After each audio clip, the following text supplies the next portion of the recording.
Let's start the class.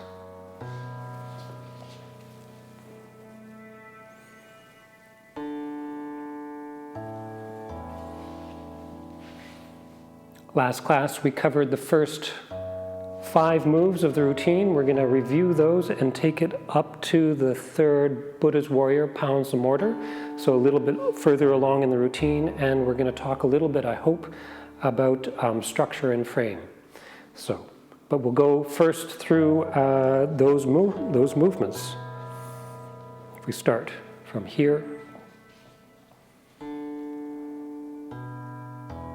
stepping out with the left foot, heel coming down. Weight over the heels, lifting the arms, relax the shoulders, set the elbows, lower the palms. Hands come up on the left. Open the right foot as the arms come across. Shift the weight. Set the weight down, step. Weight goes forward. Set the weight back, lower the hands. Open the front foot. Weight comes onto the front leg. 4. Weight staying on the left leg. 5. Stomp. 6. Open the hands. One hand goes up, the other goes down, circling around. Right foot steps out, insides of the forearms touch. Back of the forearms touch. The left hand comes across the abdomen to the hip. Right hand over the right knee. Hands side by side, circling. Stepping in. 1, 2, 3. Single whip. Those are the first 5 moves. If we continue from there, we turn to the left, opening out the left foot. Set the weight onto the front leg, back hand and leg step through. 4, 5. Stomp. Circling the hands, left foot steps back. Keep the hands circling around, right foot steps back. The right hand is up, left hand comes down to the outside of the left knee. 6. We bring the hands over to the right. Left foot steps forward. The left hand brushes past the left knee. Bend the right elbow so it comes past the neck. The left hand comes up. Right arm swings out. And set. Lift the knee. We lower the hands. We shift our weight to the back leg, keeping the body upright. Reposition the front foot, palms facing down. Hands come down on the right side. Left hand and left foot stepping forward. 1. Right hand and right foot stepping forward. 2. And then we repeat those moves, the past 3 moves, meaning brushing past the knee with the left hand. Opening the right hand out. Lift the knee again, a second time. And 2 more steps forward. Left hand, left foot. Right hand, right foot. From here, the left hand comes over the right. Left foot steps forward. Weight goes onto the left leg. Weight goes back. 2. Shift the weight. Right hand punches. 3. The right hand circles clockwise under the left once. It circles a second time. Turn in the left foot and reposition the right so we're facing front again. The hands just keep circling around to here. Right fist into left palm and stomp.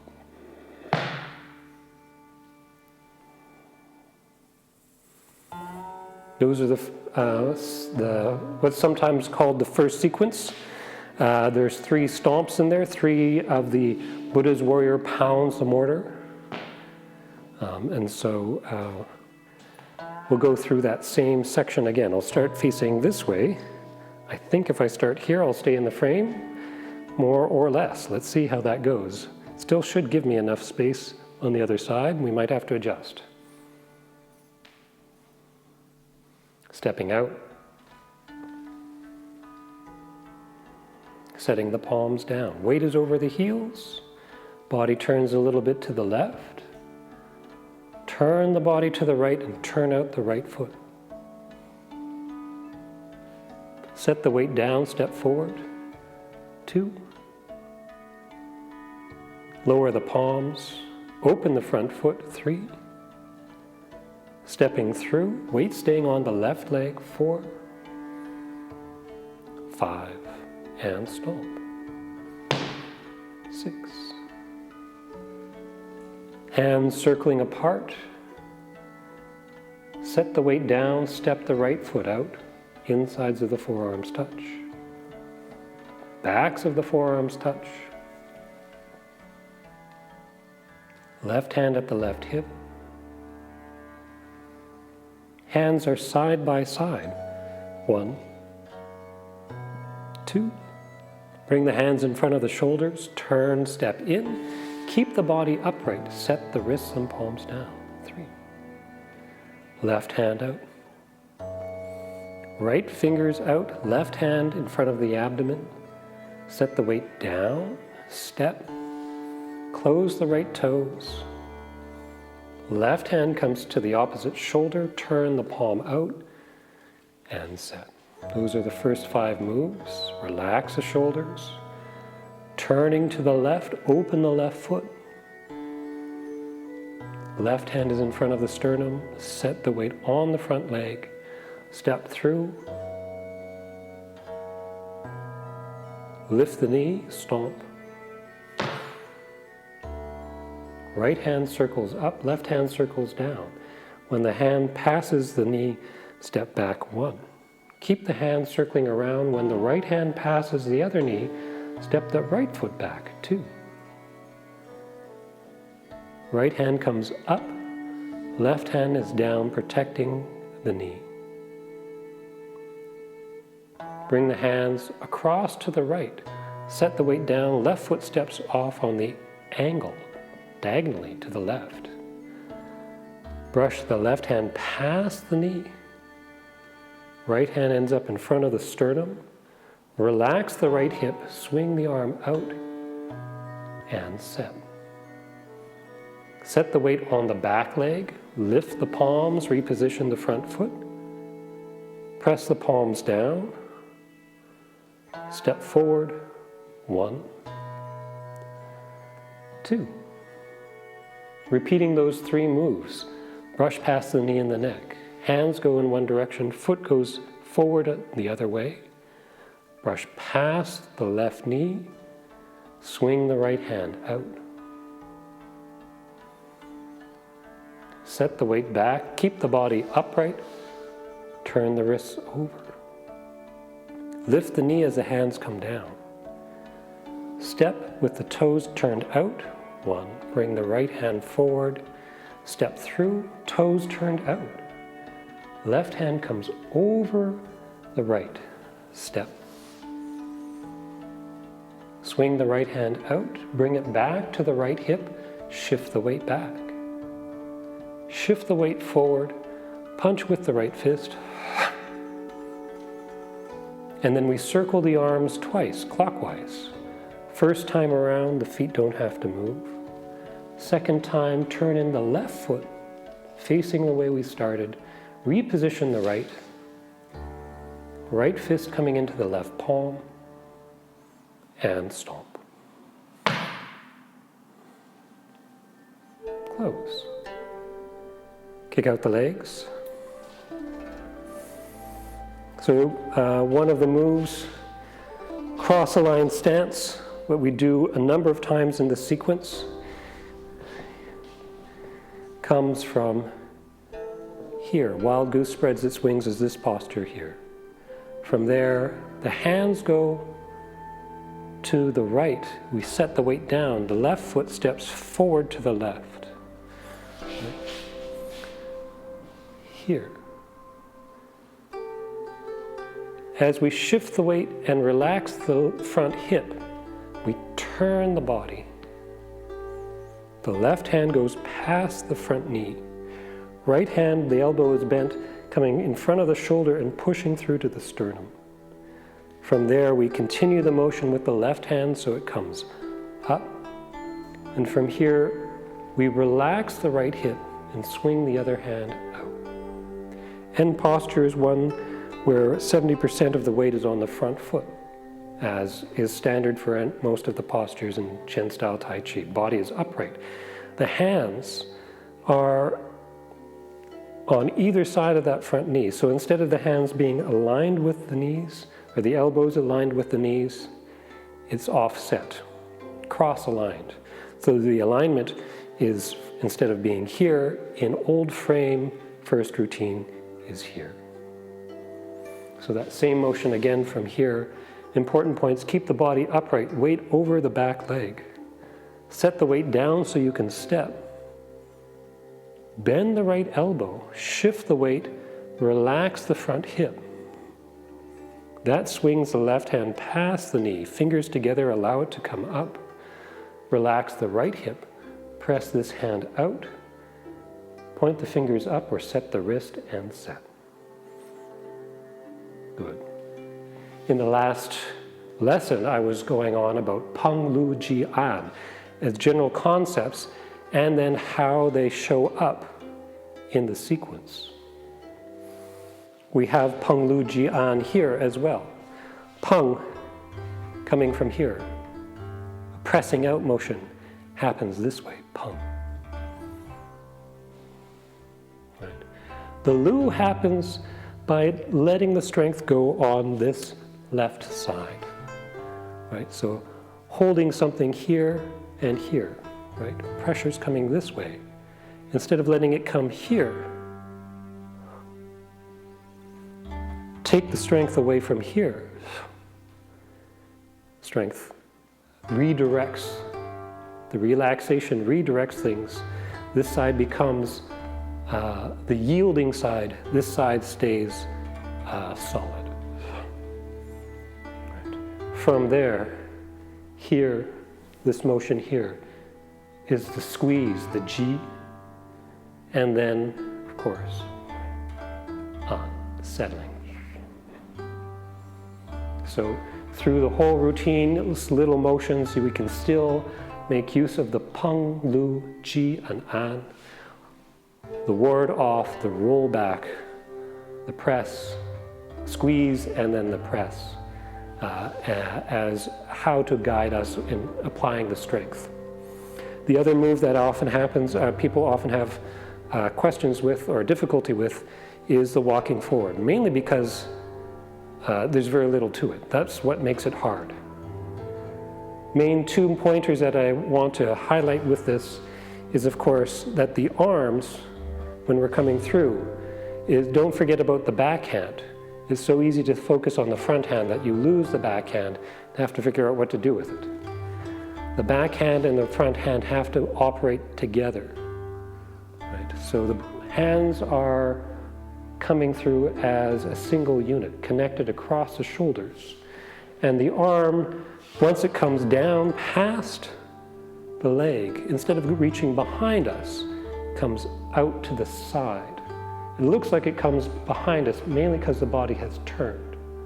So with the arms, it's having this motion connected through the step and the turn of the body so that the arm doesn't have to reach behind but stays in this sort of angle.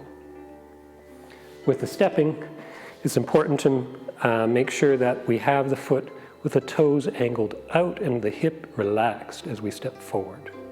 Step through, place the foot heel down, have the toes angled out, relax the hip, shift the weight. Without that, if you step, it's easy to get into a habit of stepping with the toes pointing straight on.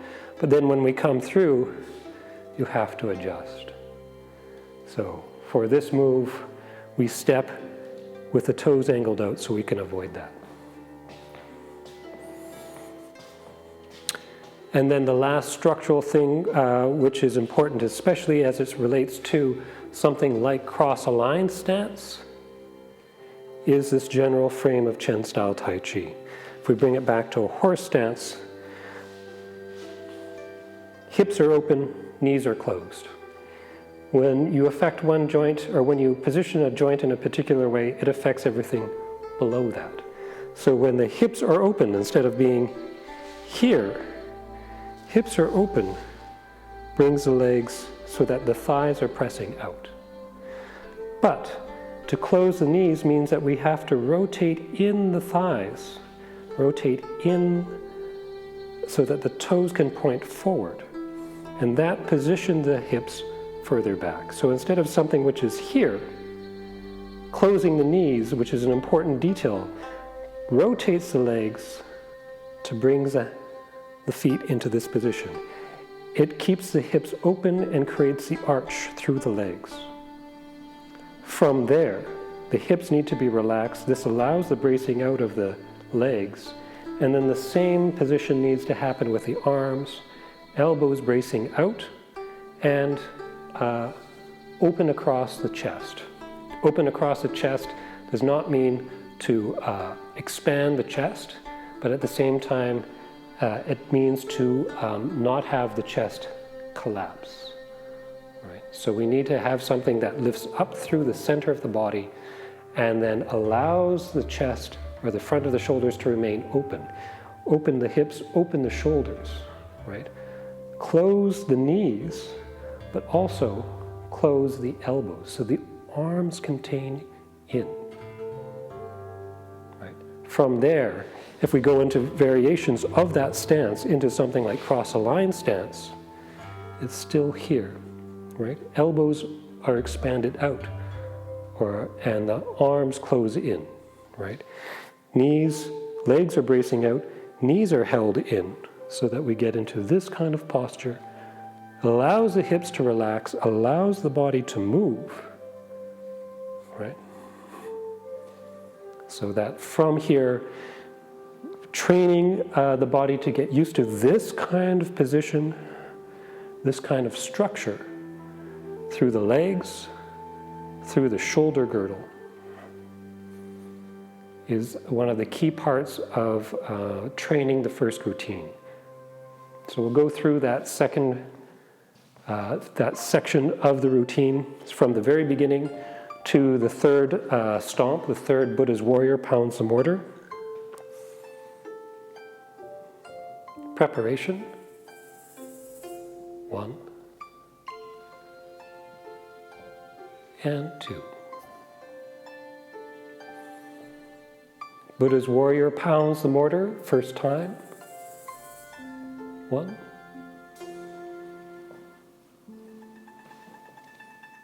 2. 3. 4. 5. Stomp. Lazy tying of coat. Stepping out. 1. 2. 3. Hands side by side. 1, 2, 3, 4. Single whip. 1, 2,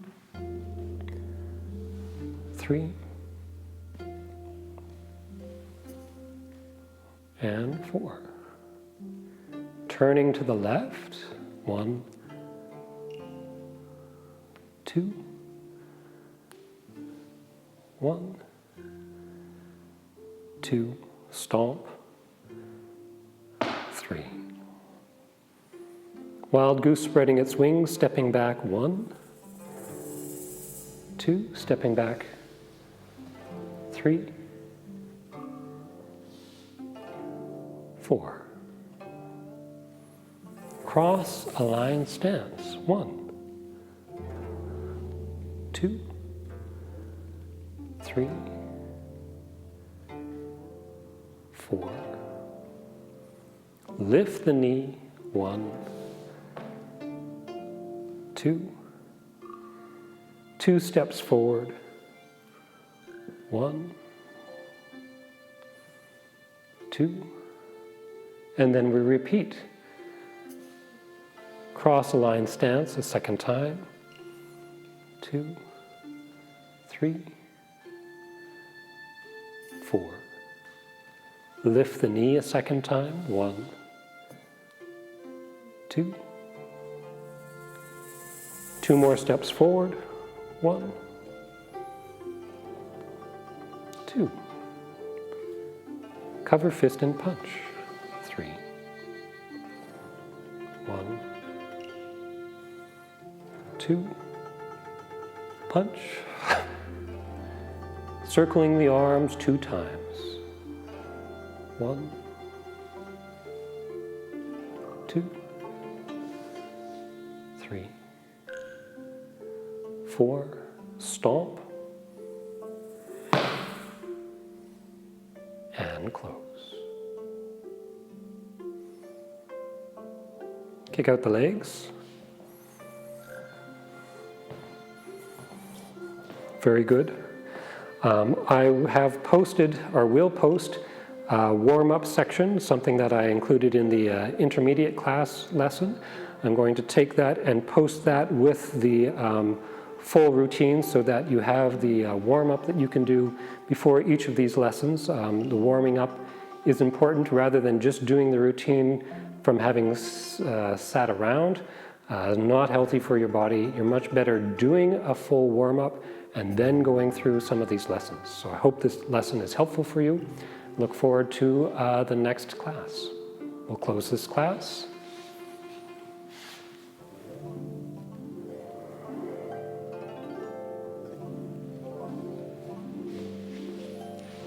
Thank you for joining me. We'll see you again next class.